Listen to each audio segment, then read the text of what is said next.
OK. J'étais un serveur au restaurant La Bourgade ce soir-là.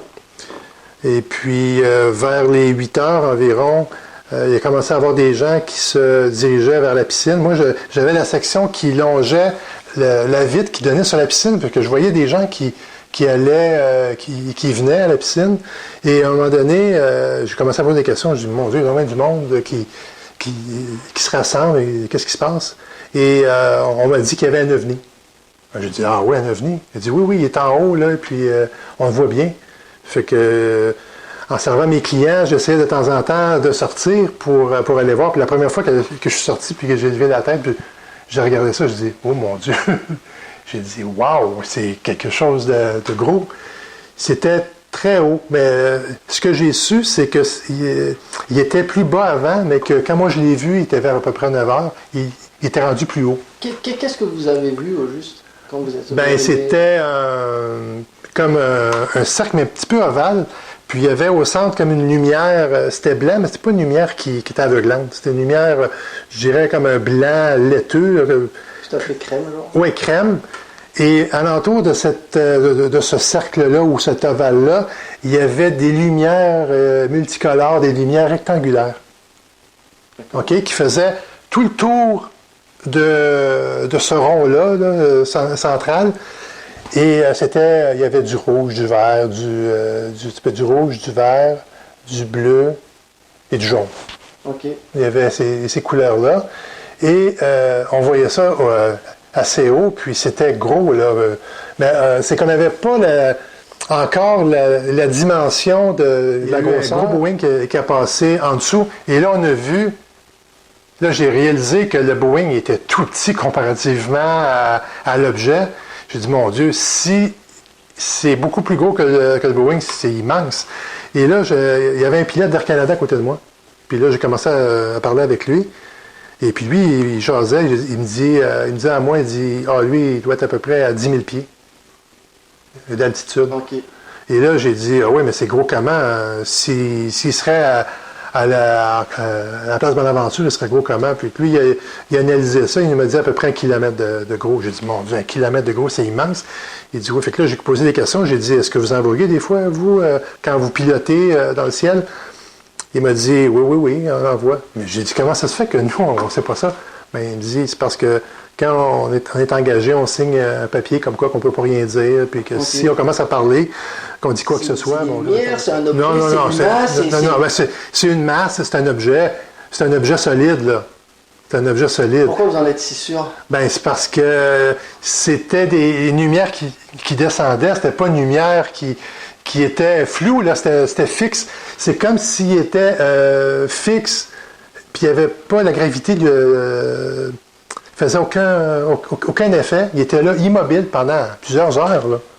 Puis l'image n'a pas changé, là. C'était pas, ça bougeait pas, c'est pas un ballon, c'est pas... Puis des lumières, c'est plus ou moins flou, puis ça peut peut-être bouger, mais ça, c'était fixe, là, ça bougeait pas du tout, là. Puis c'était immense. Puis à un moment donné, je me souviens que le mille à gauche de terre, il était en construction. Puis à un moment donné, ils ont demandé de fermer l'éclairage. Puis on le voyait encore mieux, là. Ça ne pouvait pas être autre chose, là. C'était trop gros, puis c'était quelque chose qu'on ne connaît pas sur la Terre, là. C'est immense, là, avec des lumières et tout ça, là. Si je vous passe... prenez, j'ai quelques 5-6 photos, prenez-les et regardez-les toutes. Puis dites-moi ce que vous en pensez. Non. Il y avait quand même des reflets, mais le centre n'est pas là. Le centre lumineux de l'engin, comme l'énergie pour le maintenir là, n'est pas là.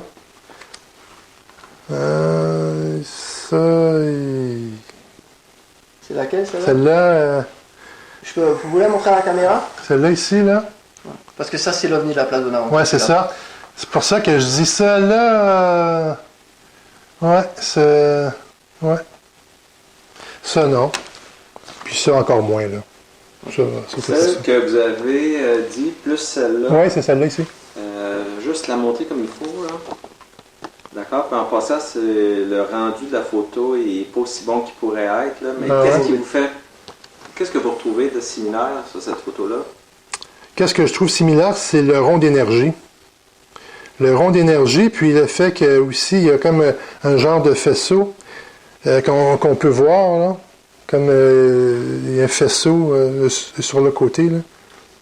Mais oui, là, je me retrouve un petit peu plus en... Quand vous êtes sorti la première fois, est-ce qu'il était de cette apparence-là? Ah non, mais non, c'était clair, je pourrais même vous le dessiner. Ouais, vous allez le dessiner. Ah oui, je pourrais même le dessiner.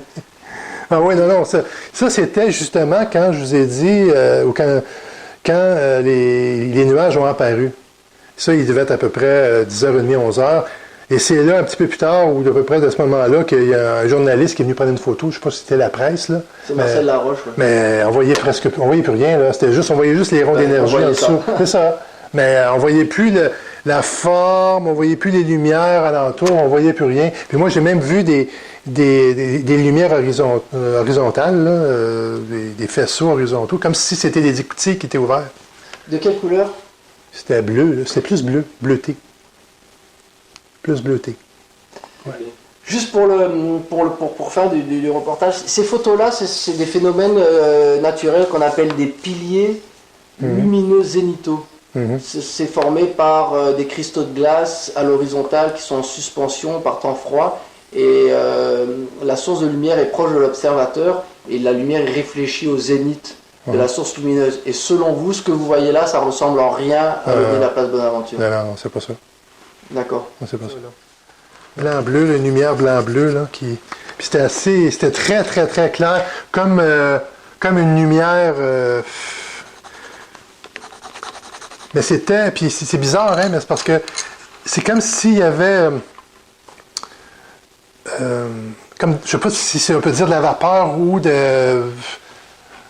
comme quelque chose qui sortait. Je ne sais pas si ça sortait ou la lumière reflétait les nuages qui étaient à côté. Je ne sais pas si c'était lui qui dégageait ça. Et vous ne savez pas si c'est un nuage, si on aurait pu voir une portée. Est-ce que ça pourrait ressembler à ça?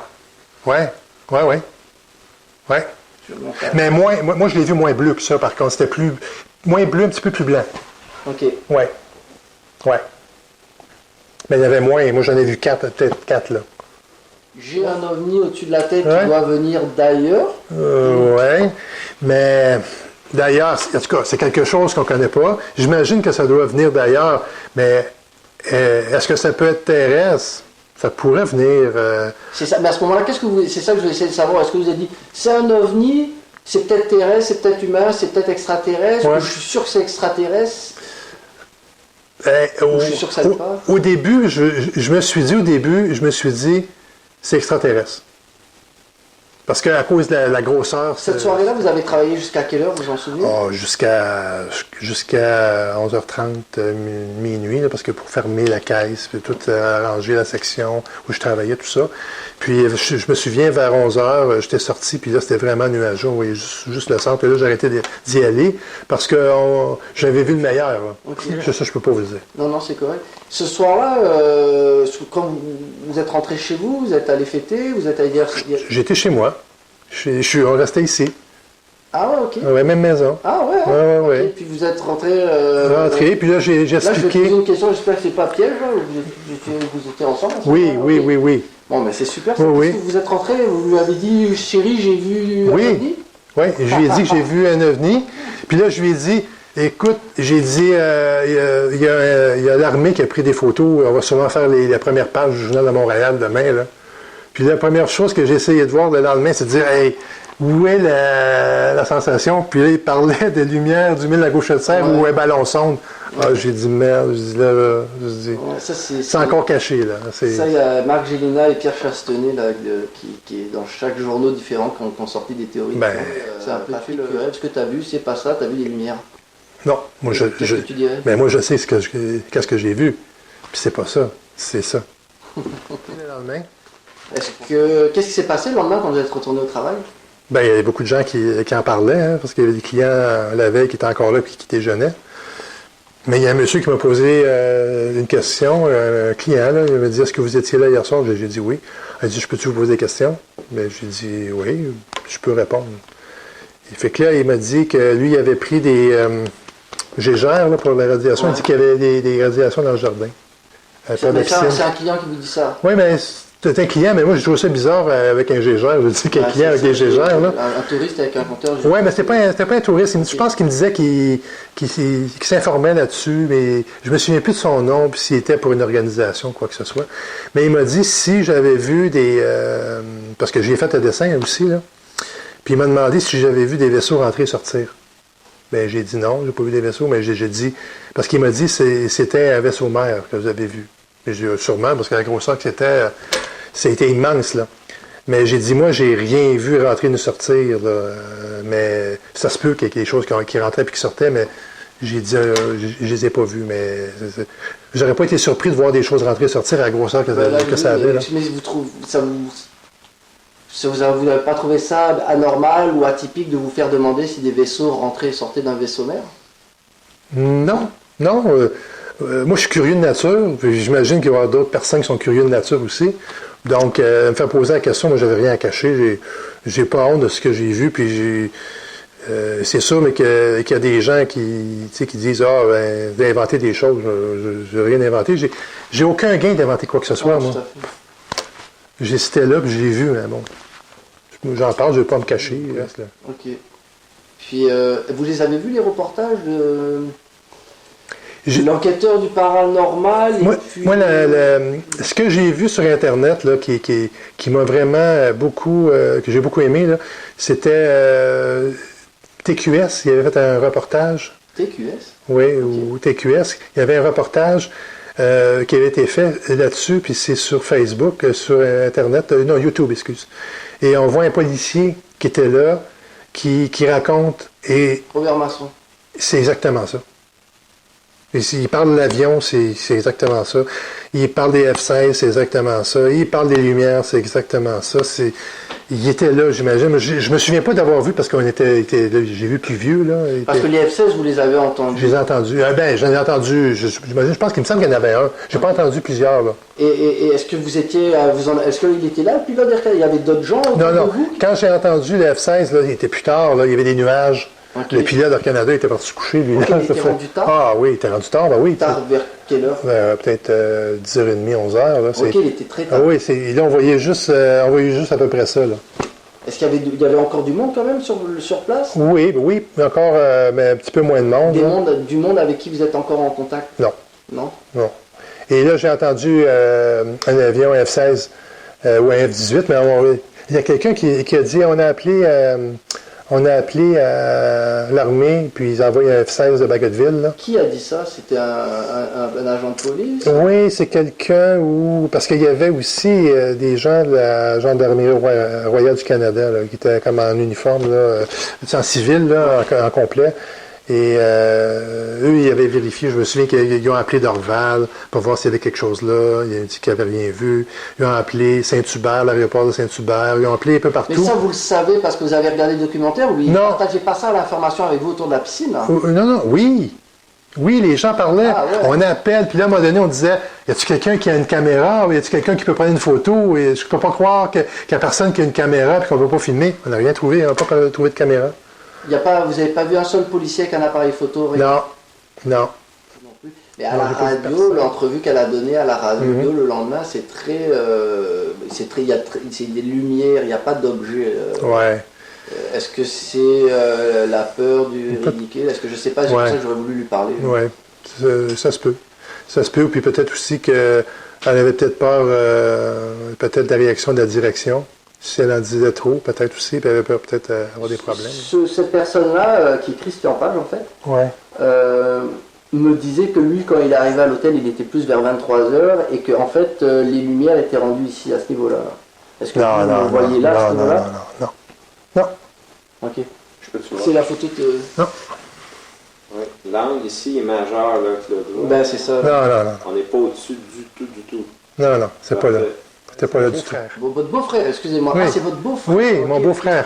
Est-ce que vous vous souvenez de l'heure à laquelle il était? Ou expliquez un peu qu'est-ce qui s'est passé, votre beaufrère, où il habite et qu'est-ce qu'il a vu le soir? Mon beau-frère, il reste à Saint-Hubert, un petit peu plus vers le sud. Et à un moment donné, il a parlé parce que il aime bien toutes les choses par... les ovnis, ces choses-là. Puis il m'a dit qu'un soir, il m'a dit la date, là. Il était sur son toit, puis il était en train d'arranger son antenne de télévision. Et puis à un moment donné, il a vu un ovni passer en haut, puis il est presque tombé en bas. Et bien, je lui ai dit, ben cet objet-là que tu as vu passer, moi, je l'ai vu à la place Bonaventure, il est resté pendant des heures en haut. C'est la même journée, c'est le même moment. Le soir? Après, il était peut-être, je ne sais pas vers quelle heure qu'il a monté sur son toit, mais c'est après que moi, je l'ai vu, là. Ça veut dire que là, il jouait sur son antenne à 23h le soir? Oui, peut-être plus tard que ça, même. OK, mais il a une drôle d'heure pour jouer sur son antenne. Oui, mais c'est son style aussi de monter sur le toit à 1h du matin, là. Vous le connaissez pas, mais moi, je le connais. Je suis pas surpris de savoir qu'il est monté sur son antenne à 1h du matin. Ou minuit, là. Et il l'a vu passer et ça l'a fait tomber? Non, il dit qu'il était en train d'arranger son antenne, puis qu'à un moment donné, il l'a vu passer. Qu'est-ce qu'il a vu passer? Comment il l'a décrit? Il dit c'est un gros objet, un gros vaisseau spatial qui a passé. Il dit, j'étais tellement surpris, il dit, j'ai presque tombé en bas du toit.